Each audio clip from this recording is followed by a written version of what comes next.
আগের একটা ভিডিওতে রিভিউ করেছিলাম বাংলাদেশ টেস্ট ক্রিকেটে 2024টা কেমন কাটিয়েছে। আর আজকে কথা বলতে চাই টি-টোয়েন্টি ক্রিকেটে বাংলাদেশের 2024 বছরটা কেমন গেল। ইম্পর্ট্যান্ট একটা ইয়ার ছিল ডেফিনেটলি টি-টোয়েন্টির জন্য, কারণ বাংলাদেশ জানে যে 2024-এই টি-টোয়েন্টি বিশ্বকাপ ছিল এবং সেই 2024 টি-টোয়েন্টি বিশ্বকাপের প্রস্তুতি হিসাবে বিশ্বকাপ শুরুর আগে বাংলাদেশ বেশ কিছু সিরিজ খেলেছে। প্রথম সিরিজটা বাংলাদেশ খেলেছিল এবছরের প্রথম সিরিজটা বাংলাদেশ খেলেছিল 2024-এর মার্চে, যেখানে শ্রীলঙ্কা বাংলাদেশের পূর্ণাঙ্গ একটা সিরিজ খেলতে এসেছিল টি-টোয়েন্টির পাশাপাশি ওডিআই এবং সেই সাথে টেস্ট সিরিজও খেলে গিয়েছে। এবং বাংলাদেশ টি-টোয়েন্টি সিরিজটায় শ্রীলঙ্কার কাছে 2-1-এ হেরে যায়। তবে সেই সিরিজে অবশ্যই কিছু ভালো পারফর্মাররা ছিলেন। তাওহিদ হৃদয় ভালো করেছিলেন, রিশাদ হোসেন ভালো করেছিলেন, জাকের আলী অনেক ভালো করেছিলেন। এবং বিপিএল এ ভালো খেলার পুরস্কার হিসেবে জাকের আলীকে কিন্তু এই শ্রীলঙ্কা সিরিজে টি-টোয়েন্টি দলের সাথে অন্তর্ভুক্ত করা হয়েছিল এবং তিনি সেখানে খুব ভালো পারফর্ম করে অন্তত তার যোগ্যতার প্রমাণটা রাখা শুরু করেছেন। যাই হোক, এবারে পরবর্তী সিরিজে চলে যায়, যেখানে জিম্বাবুয়ে এসেছিল বাংলাদেশে খেলার জন্য এবং 5 ম্যাচের টি-টোয়েন্টি সিরিজে জিম্বাবুয়েকে বাংলাদেশ 4-1-এর কনভিন্সিং ব্যবধানে হারিয়েছে। যদিও মিরপুরের খেলাগুলো হওয়াতে খুব একটা বেশি রান উঠছিল না, 100, 150, 160, 140 এই ধরনের স্কোরের ভেতরে আনাগোনা হচ্ছিল এবং শেষ পর্যন্ত জিম্বাবুয়ে শেষ ম্যাচটা জিতেও গেছে চেস করে। তো বাংলাদেশ শুরুতে ভালো করলেও শেষ দিকটা এসে জিম্বাবুয়ে যেহেতু একটা ম্যাচ জিতেছে, ফুল ক্লিন সুইপ হয়নি।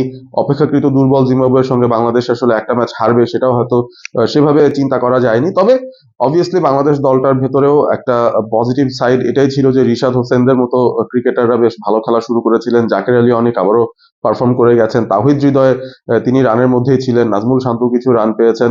তো সবকিছু মিলিয়ে বাংলাদেশের মোটামুটি একটা প্রস্তুতি নিয়ে তারা আহ, চলে যায় ইউএসএ তে।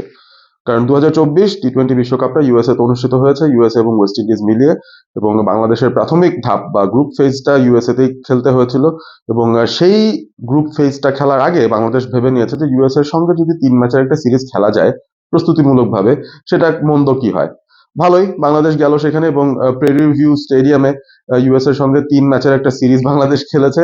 এবং সেই সিরিজটাতে আনফরচুনেটলি বাংলাদেশ 2-1-এ হেরে গিয়েছে, ইউএসএ এর সঙ্গে হেরে গিয়েছে। এর আগে ইউএসএ এর কাছে বাংলাদেশ কখনোই টি-টোয়েন্টিতে হারেনি। তবে প্রথম সিরিজ খেলতে গিয়ে, দ্বিপাক্ষিক সিরিজ খেলতে গিয়ে ইউএসএ এর সঙ্গে 2-1-এ হেরে যায় বাংলাদেশ। অনেকটা শকিং বিষয় ছিল। তবে তার চেয়ে বড় কথা যে ইউএসএ এর মাটিতে আসলে আউটফিল্ড কেমন হবে, উইকেট ধরন কেমন হবে, আবহাওয়াটা কেমন হবে সেটার সঙ্গে অ্যাডজাস্ট করার একটা সুযোগ বাংলাদেশ পেয়েছে। প্রস্তুতি ম্যাচ হিসেবেও মাফ করে দিয়েছিলেন অনেক সমর্থকরা, কিন্তু অনেকেই আবার খুব বিরক্ত হয়েছেন যে ইউএস এর সঙ্গে কেন হারতে হবে, যতই খারাপ খেলুক বাংলাদেশ, ইউএস এর সঙ্গে হারার মতো কি দল। সেই প্রশ্নটা নিয়েই বা সেই প্রশ্নবোধক চিহ্ন নিয়েই বাংলাদেশ বিশ্বকাপের মূল পর্বে খেলা শুরু করে। এবং সেইখানে গ্রুপ পর্বে বাংলাদেশ খুব ভালো খেলেছিল। অবভিয়াসলি সাউথ আফ্রিকার সঙ্গে ম্যাচটা প্রায় জিতেই গিয়েছিল বাংলাদেশ, শেষ মুহূর্তে জাস্ট একটা 6-এর মার যদি কেউ মারতে পারতেন, মাহমুদুল্লাহ কিংবা জাকের আলী, অনেক বাংলাদেশ হয়তো জিতে যেতে পারতো সেই ম্যাচ।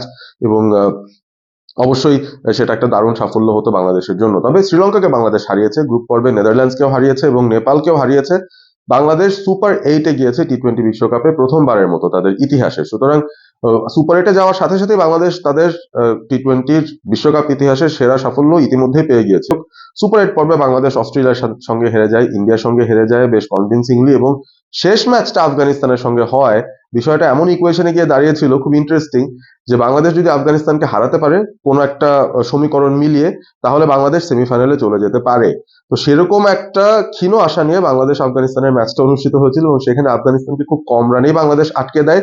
সমীকরণটা এমন দাঁড়ায় 13 ওভার 1-2 বলের ভেতরে বাংলাদেশ যদি সেই রানটা চেস করে ফেলতে পারে, সেই ক্ষেত্রে বাংলাদেশ চলে যাবে সেমিফাইনালে। এবং সেই কাজটা বাংলাদেশ আনফরচুনেটলি করতে পারেনি। আফগানিস্তানের সঙ্গে সেই ম্যাচটা বাংলাদেশ হেরে যায় এবং সুপার 8-এই বাংলাদেশের টি-টোয়েন্টি বিশ্বকাপের যাত্রাটা শেষ হয়ে যায়।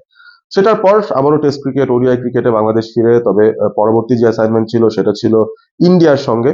ইন্ডিয়ার সঙ্গে একটা পূর্ণাঙ্গ সিরিজ খেলতেই বাংলাদেশ গিয়েছে। মোটামুটি সেখানে টেস্ট খেলেছে এবং সে সাথে টি-টোয়েন্টি সিরিজ ছিল 3 ম্যাচের।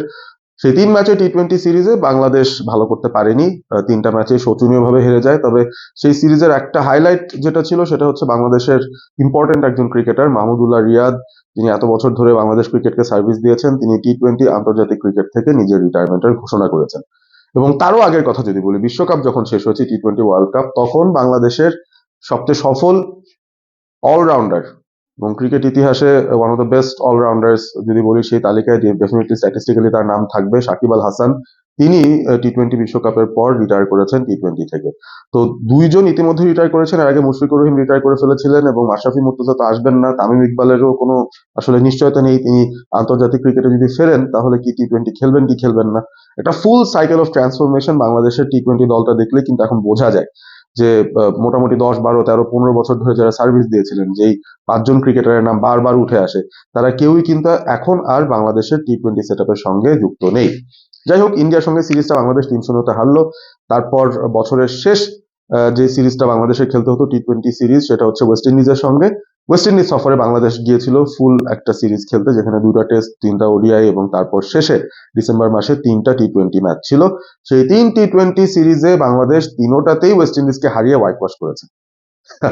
অবাক হওয়ার মতো ব্যাপার ছিল। শুরুতে হয়তো ওয়েস্ট ইন্ডিজ, যারা আসলে টি-20-র ওস্তাদ এই সময়টায়, র্যাঙ্কিং এ 4 নম্বরে আছে টি-20 ইন্টারন্যাশনাল র্যাঙ্কিং এ, তাদেরকে আসলে তাদের ঘরের মাটিতে তাদের সবচেয়ে ফেভার্ড যে ফরম্যাট, সেখানে বাংলাদেশ তাদের হোয়াইট ওয়াশ করে দিল। সেটা বাংলাদেশও তো ঘুণাক্ষরে হয়তো ভাবেননি, ওয়েস্ট ইন্ডিয়ানরা তো ভাবেনি, নিউট্রাল ফ্যান্সরা যারা আছেন তারাও ভাবেনি। তবে সেই অভাবনীয় কাজটাই ঘটেছে, এবং সেখানে বাংলাদেশের বেশ কিছু দারুণ পারফর্মার অবশ্যই ছিলেন। শামীম পাটোয়ারি, তিনি নতুন করে তার টি-20 প্রাওয়েসটা দেখিয়েছেন। শেখ মেহেদীর কথা বলা যেতে পারে, তিনি এতটাই ভালো বল করেছেন যে বছর শেষে টি-20 যে বোলিং র্যাঙ্কিং আছে সেখানে তিনি 10-এ উঠে এসেছেন।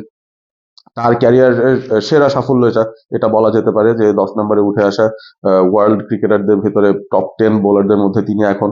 এবং তাসকিন আহমেদও খুব কনসিস্টেন্ট পারফর্ম করেছেন, হাসান মাহমুদ খুব ভালো করেছেন, জাকের আলী অনেক দুর্দান্ত পারফর্ম করেছেন এই ওয়েস্ট ইন্ডিজ সিরিজটা, এবং টি-20 সিরিজেরও শেষ ম্যাচটায় তিনি কিন্তু দারুণ একটা নক খেলেছেন।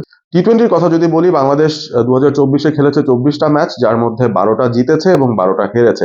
কাটায় কাটায় 50 তাদের উইনিং পার্সেন্টেজ হিসাবে খুব একটা খারাপ বলা যায় না। আর যেহেতু বাংলাদেশের মোটামুটি শেষ দিকেও একটা হোয়াইট ওয়াশ এসছে, বিশ্বকাপেও তারা তাদের সেরা সাফল্যটাই পেয়েছে, মোটামুটি 3টা জয় নিয়ে সুপার 8-এ যাওয়া, প্রায় সেমিফাইনালে পৌঁছে যাওয়া, খুব একটা খারাপ বছর টি-20 হিসেবে বাংলাদেশের যায়নি। এবারে আসি ব্রেকআউট স্টারদের কথায়, কাদেরকে আলাদা করে মেনশন করতে চাই এই বছরে টি-20-তে খুব ভালো যারা খেলেছেন তাদের মধ্যে। তাহিদ হৃদয়ের কথাটা মেনশন করতে চাই অবভিয়াসলি, কারণ তিনি 493 রান করেছেন বাংলাদেশের পক্ষে সর্বোচ্চ 2024-এ। 130 স্ট্রাইক রেট ছিল তার, এবং অ্যাভারেজটাও 30-এর উপরে ছিল। Not bad. তবে বড় দলগুলোর বিরুদ্ধে তিনি আরো একটু সাবলীল খেলা খেলবেন, সেই আশাটা বাংলাদেশের ভক্তরা অন্তত করছে তার কাছ থেকে। কারণ টি-20 ক্যালিবার অনুযায়ী তাহিদ হৃদয় কিন্তু খুব হাইলি রেট করছে ফ্যানরা, যে তিনি মোটামুটি সামনের দিকে বাংলাদেশের মেইন টি-20 ব্যাটার হবেন। যাই হোক, তার কথাটা মেনশন করলাম। এবং ব্রেকআউট স্টার যদি বলি, যারা আসলে আগের বছর তুলনায় এই বছরে খুব ভালো খেলেছেন, বা এবছরই তাদের সেরা পারফরমেন্সটা দিতে পেরেছেন, তাদের মধ্যে একজন তানজিম সাকিব। টি-20 ওয়ার্ল্ড কাপে খুব ভালো করেছেন তিনি, 10টা উইকেট পেয়েছিলেন সেই আসরটায়, এবং একটা প্লেয়ার অফ দ্য ম্যাচও তিনি পেয়েছিলেন নেপালের বিরুদ্ধে। এবং তানজিম সাকিব, তিনি ওভারঅল 24টা উইকেট পেয়েছেন 16 ইনিংস থেকে, 8-এর কিছুটা উপরে তিনি রান দিয়েছেন। ভালো বোলিং পারফরমেন্স ওভারঅল বলা যায়। এবং রিশাদের কথা আলাদা করে বলতে হবে ডেফিনেটলি। রিশাদ, তিনি 35টা উইকেট পেয়েছেন, যেটা বাংলাদেশের যে কোনো বোলারের মধ্যে 2024-এ সর্বোচ্চ সংখ্যক উইকেট টি-20-তে। এবং এই 35 উইকেটের মধ্যে 14টা উইকেটে পেয়েছেন তিনি টি-20 বিশ্বকাপে। এবং আগে পিছে সবকিছু মিলিয়ে রিশাদ কিছু ব্যাটিং প্রাওয়েসের ঝলকও দেখিয়েছেন। শ্রীলঙ্কার বিরুদ্ধে, জিম্বাবুয়ের বিরুদ্ধে বেশ কিছু হার্ড হিটিং নকস খেলেছেন, খুব কম বলে অনেক রান করার একটা ব্যাপার তিনি ঘটিয়েছিলেন। তো সেখান থেকে একটা ঝলক দিয়েছেন তিনি, যে আসলে ব্যাটিংটা ইমপ্রুভ করতে পারলে আমরা একজন ভালো মানের লেগ স্পিনিং অলরাউন্ডার পেয়ে যাব। এবং রিশাদ এতটাই নজর কেড়েছেন ক্রিকেট বিশ্বের টি-20 ক্রিকেটে এসে, যে তিনি কিন্তু আইপিএলেও শর্টলিস্টের ভিতরে চলে গিয়েছিলেন। আনফর্চুনেটলি কোনো দল তাকে কেনেনি, তবে বিগ ব্যাশ লিগে তিনি নাম দিয়েছিলেন, সেখানে তিনি দল পেয়ে হোবার্ট হারিকেনসে তিনি সুযোগ পেয়েছেন রিশাদ হোসেন। এবং এটা কিন্তু বাংলাদেশের জন্য একটা বিরাট বড় ব্যাপার, কারণ সাকিব আল হাসানের পর আসলে বিগ ব্যাশ লিগে কেউ সুযোগ পেয়ে যাচ্ছেন, সেই ব্যাপারটা কিন্তু ঘটেনি। এবং রিশাদ যেহেতু একজন leg spinning utility allrounder, lower অর্ডারে বিগ হিটস নিতে পারেন, তিনি কিন্তু বেশ মোটামুটি বিশ্ব ক্রিকেটের নজরে চলে এসেছেন ইতিমধ্যেই। আর আরো একজনের কথা বলতে চাই পরিশেষে, জাকের আলী অনেক, 300-র উপরে রান তার রয়েছে।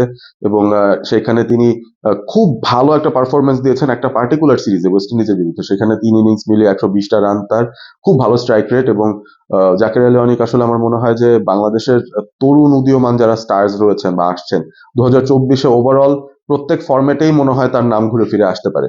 যাই হোক, কথা বলছিলাম টি-20তে বাংলাদেশের এই বছরটা নিয়ে। আপনাদের কি মনে হয় আসলে বাংলাদেশের এই বছরটা টি-20র জন্য কেমন গিয়েছে? ওভারঅল তাদের পারফরমেন্স আপনারা সন্তুষ্ট কিনা?